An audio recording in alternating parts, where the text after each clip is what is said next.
Hello students, मैं Mansi Gupta welcome करती हूँ आपका ए क्यूब एकेडमी में। आज हम करेंगे मैथ्स का क्लास 10 का फर्स्ट चैप्टर जो कि है रियल नंबर। तो आज का हमारा टॉपिक है इंट्रोडक्शन टू रियल नंबर्स। क्या होते हैं रियल नंबर्स में? Natural number, whole numbers, integers, rational और इरेशनल होते हैं। तो सबसे पहले है नेचुरल नंबर। तो what are natural numbers? Natural number जब हम अपनी स्टडीज शुरू करते हैं, जब भी हम स्टार्ट करते हैं फ्रॉम द बेसिक, तो सबसे पहले हमें मैथ्स में काउंटिंग पढ़ाई जाती है। तो वो काउंटिंग हमें कहाँ से पढ़ाई जाती है? 1 2 3 4 अप टू इनफाइनाइट तक। ठीक है, तो ये 1 2 3 4 जो ये काउंटिंग है, basically these are called natural numbers. ठीक है, तो हमारे नेचुरल नंबर कौन कौन से हो गए?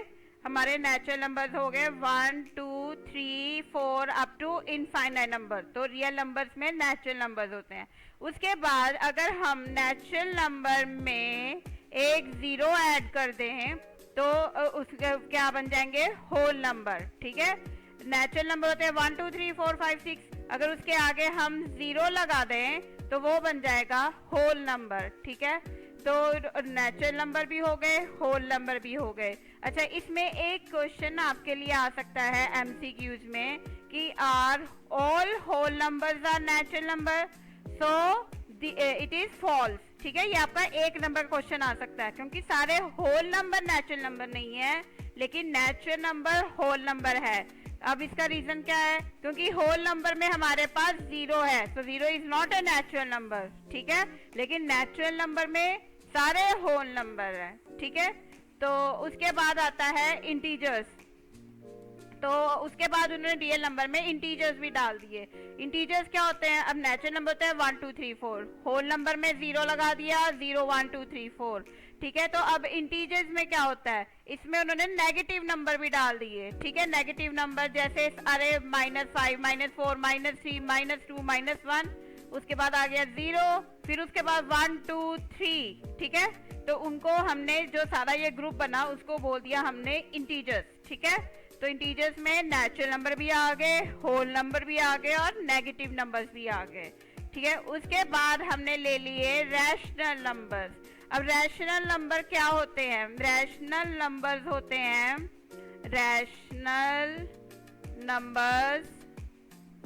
रैशनल नंबर्स होते हैं P ओवर Q फॉर्म में, where P and Q are integers.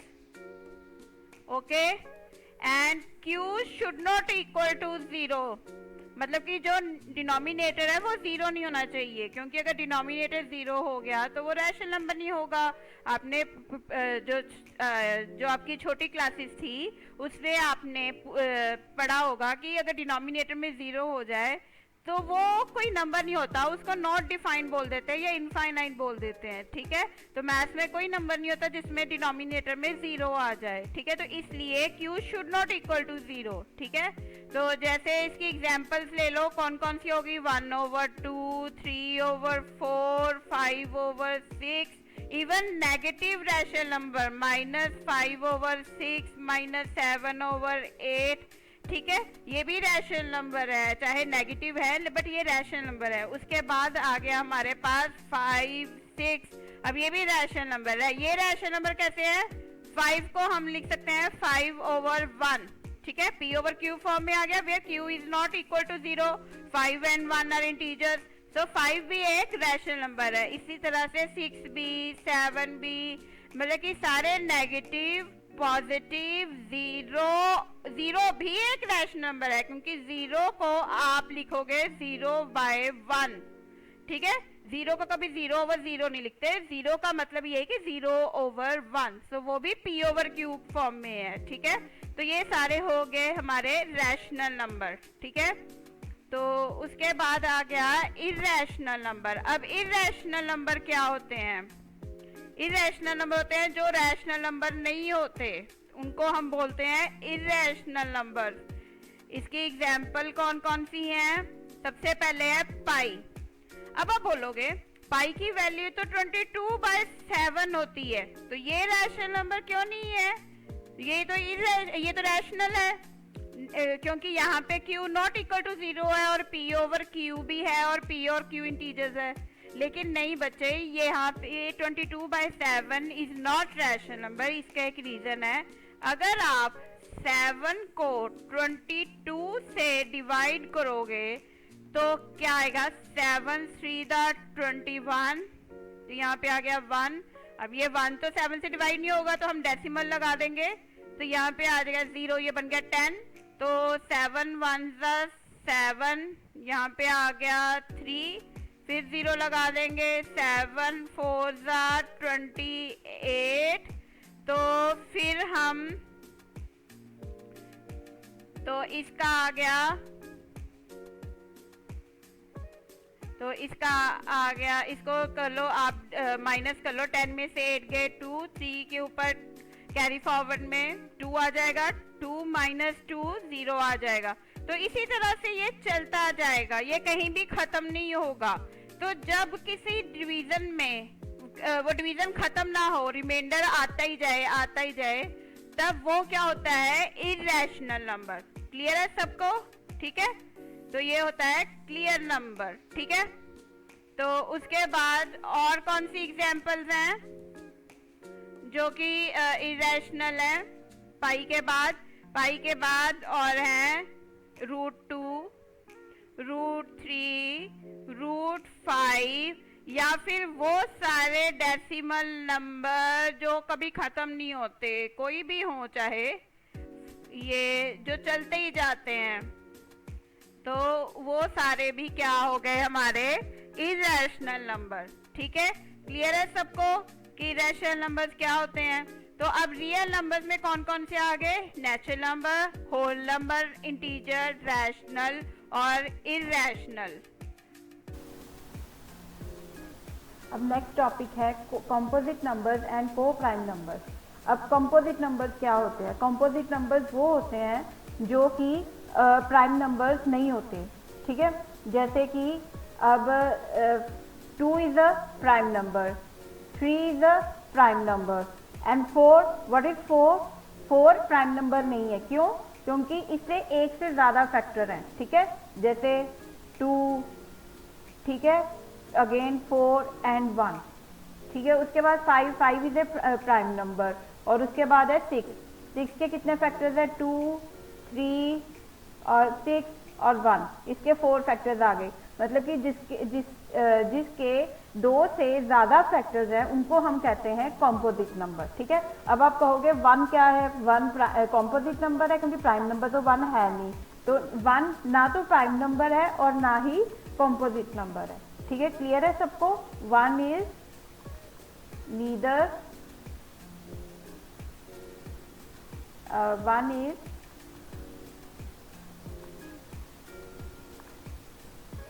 neither a prime number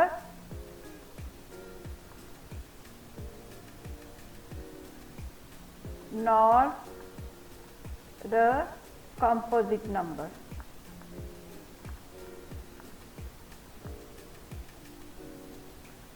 ठीक है, क्लियर है सबको? उसके बाद आता है को प्राइम नंबर्स। को प्राइम नंबर्स क्या होते हैं? को प्राइम नंबर्स होते हैं जब दो नंबर्स जो होते हैं उनका पेयर बनाया जाए, जैसे दो प्राइम नंबर्स का पेयर बनाया जाए, जैसे 2 और 3, 3 और 5, 5 और 7। तो इन दोनों के, ये दोनों प्राइम नंबर्स हैं क्योंकि दोनों के 2 ही फैक्टर्स हैं, एक तो ये इटसेल्फ और एक 1 है। ठीक है, तो जब 2 प्राइम नंबर्स का पेयर बनाया जाता है तो उनको कहा जाता है को प्राइम नंबर। ठीक है, क्लियर है सबको? तो नेक्स्ट टॉपिक है हमारा एलसीएम एंड एचसीएफ। एलसीएम क्या होता है? लीस्ट कॉमन मल्टीपल, और एचसीएफ क्या होता है? Highest common factors. मतलब कि लीस्ट कॉमन मल्टीपल, हमने कोई नंबर दिए होंगे, हमने उनके जो दोनों में कॉमन मल्टीपल है वो फाइंड आउट करना है, और जो हाईएस्ट कॉमन फैक्टर है उसका मतलब है कि हमें दोनों नंबर्स का जो कॉमन फैक्टर है, जो सबसे बड़ा होगा, उसको फाइंड आउट करना है। तो इसको मैं आपको एक एग्जांपल से समझाती हूँ। जैसे ये एक एग्जांपल दी हुई है, find the LCM and HCF of 6 and 20 by prime factorisation method.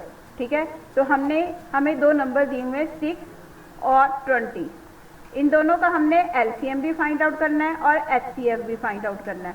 तो सबसे पहले हम क्या करते हैं, एलसीएम निकालते हैं 6 और 20 का, ठीक है। तो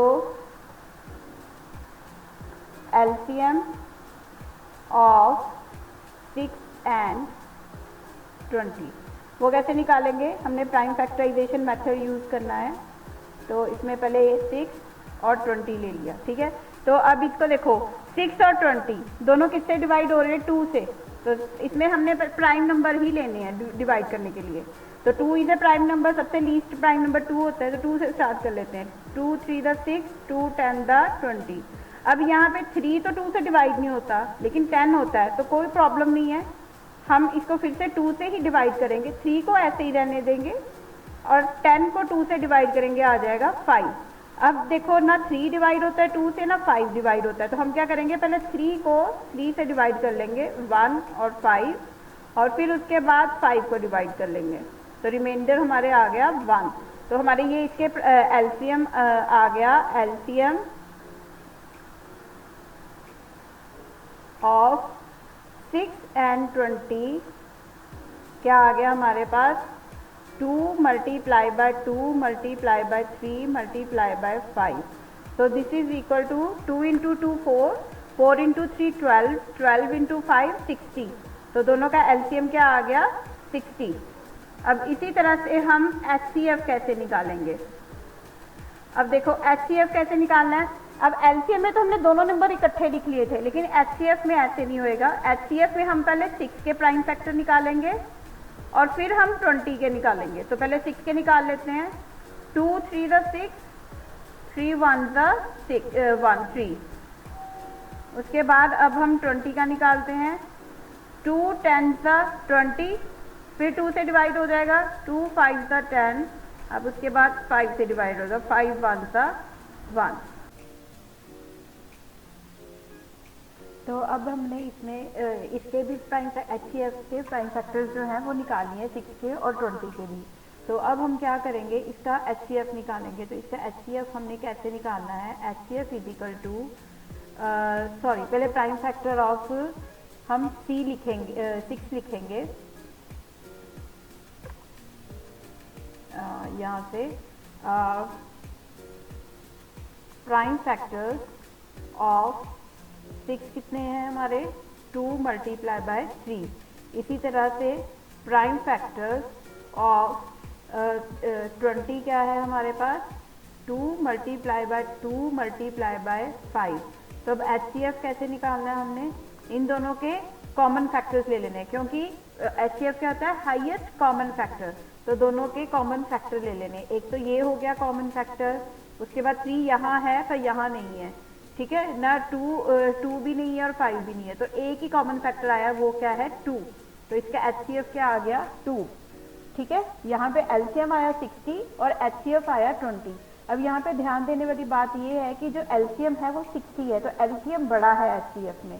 तो आप कोई भी सम निकाल लें, हमेशा एलसीएम जो है वो एचसीएफ से बड़ा होगा, क्योंकि एचसीएफ क्या है, वो एक फैक्टर है जिससे कि नंबर डिवाइड होते हैं, और एलसीएम क्या है, वो मल्टीपल है, ठीक है। तो मल्टीपल हमेशा बड़ा होता है। तो जब हम स्टोरी सम करेंगे ये एलसीएम और एचसीएफ की, कई बार बच्चे कंफ्यूज हो जाते हैं कि हमने एचसीएफ निकालना है या एलसीएम निकालना है। जब तो आपका आंसर बड़े फॉर्म में आना है, दैट मीन्स कि आपने एलसीएम निकालना है, और जब छोटी फॉर्म में आना है तो वो एचसीएफ निकालना होता है। वो मैं अब आपको आगे स्टोरी सम करवाऊंगी तो तब आपको समझ आएगा, ठीक है।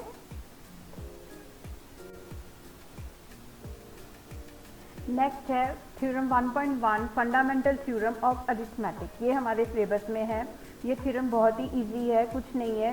इसमें उन्होंने बोला है every composite number can be expressed as product of primes and this factorization is unique apart from the order in which the prime factor occur.